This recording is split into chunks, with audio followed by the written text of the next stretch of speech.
Hello, dear beloved tribe. I am coming to you from beautiful Ubud. I am just about to go into retreat, a day of teaching with the third level priestesses, and I thought this was the perfect moment to connect with you all and offer my suggestion for your retreat and daily life experience. So far we've had Emma and Shana sharing some really beautiful practices and ways to deepen into the experience of retreat in daily life, so that if you are not able to, or it's just not the time to be away from your family or your life, that you can still cultivate the attitude as though you are going into that sacred space. And of course, ultimately what we are working towards is putting down the idea that we ever would need to carve out time to be more spiritual or to be in our spiritual practices.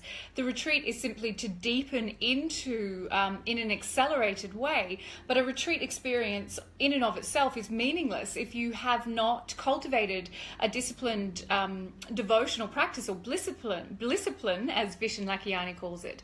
So the retreat can give us a kind of supercharge, but it is nothing without that devotion is as part of our normal daily life. We don't pick up our devotion just when things get difficult. We don't pick up our devotion just when we want something from God. We show up to our devotion with consistency, because that's where the miracles occur. That's how we find our way into the cathedral of our heart.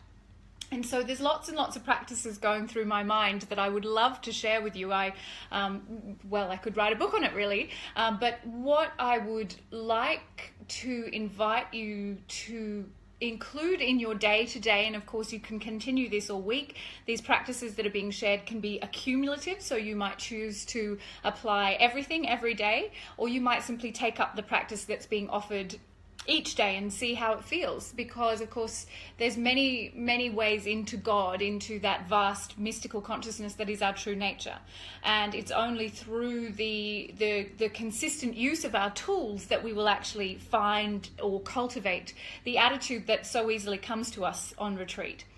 So today I am feeling like I would like, you can feel like there's so many ideas going through my head. I'm like, come on, you've got to commit to one of them, Ricky. I'm not going to commit to one. I'm going to give you two, because I simply can't choose one.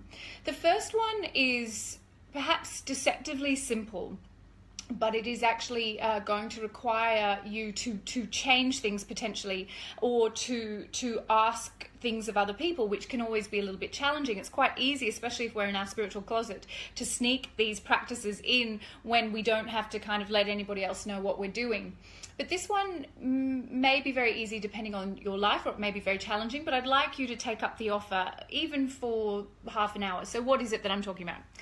I have asked, and this was a great suggestion from one of the mentors, Amy, to actually have silence. So here on retreat, from dinner time, after dinner time, or the final activity of the evening, which is usually around 7 p.m, until after early morning meditation, which finishes at 7 a.m, the priestesses are invited to go into silence. And this is, if I say an invitation, it's actually mandatory.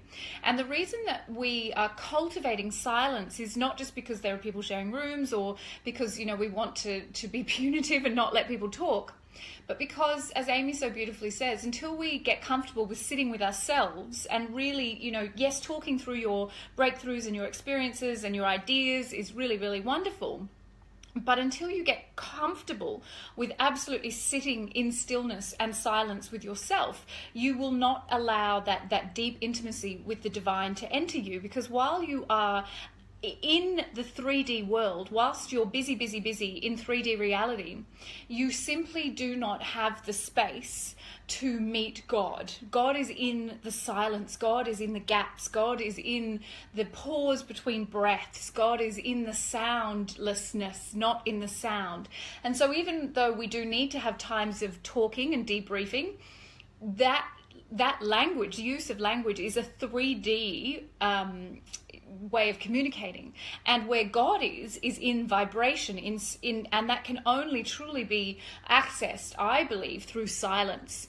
So the silence is not, I don't want it to be unconscious silence, as in you're asleep, or accidental silence, no one called you, or no one knocked on the door, but intentional, conscious, devotional silence. One of the things about any of the practices or the tools that we take up is that unless our conscious awareness of why we are using the tools is there, then we're simply not able they're not able to do their alchemy.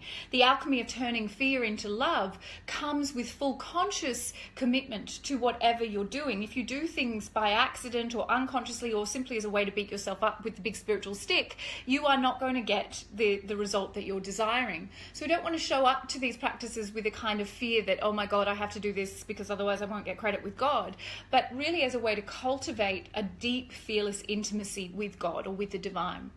So this may require you to let your family know that, say, perhaps the hours of 8 to 9 p.m. this evening, or whatever time you choose, you might choose to do it for an extended period of time, that you would like to be in silence.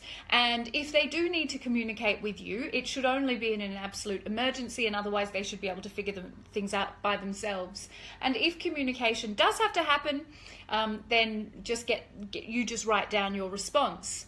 Now, it might feel a bit silly or flippant to do that, but I want you to be fierce in your protectiveness of this silence. What you do in that silence is also really important. So being silent while scrolling through Facebook is not actually being silent. That's just not talking while you're looking at Facebook, which is a very different thing. It doesn't have the holy devotional energy behind it.